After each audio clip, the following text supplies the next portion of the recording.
அச்சோ, இவர் வேற சாப்பிட்றதுக்கு இவர் ஃப்ரெண்டு கூட்டிட்டு வரேன்னு சொல்றாரு. நம்ம வேற எக்ஸ்ட்ரா எதுவும் பண்ணலையே. இப்போ என்ன பண்றது? சாப்பாடு செய்யறதுனா குறைஞ்சது 1/2 மணி நேரமா தான் ஆகும். சின்ன பொண்ணு, இவருக்கு சாப்பாடு எடுக்க தெரியுமா?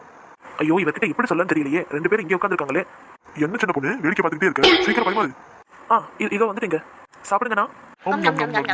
சின்ன பொண்ணு, அவர் சாப்பிட்டு முடிச்சிட்டாரு. அவருக்கு இன்னும் கொஞ்சம் சாப்பாடு வேணுமா? அப்படியே நீ உட்காந்து சாப்பிடு. இந்த மாங்காய் மண்ணியனுக்கு எப்படி சொல்லி புரிய வைக்கிறதுன்னு தெரியல. சும்மா சாப்பாடு வை இருந்தா எங்களுக்கு வைக்க தெரியாதோ. பேசாம கால அமைக்க சைகை காட்டலாம். இல்ல சுரேஷ், எனக்கு போதும், வயிறு ஃபுல் ஆயிடுச்சு. சின்ன பொண்ணு, அவர் அப்படிதான் சொல்லுவாரு. நீ வைமா. இன்னொரு தடவை அமைக்க விட்டுருவோம். எனக்கு போதும் சுரேஷ், நான் எந்திரிக்கிறேன். ஏங்க இப்படி பண்றீங்க நீங்க? என்னாச்சு சின்ன பொண்ணு?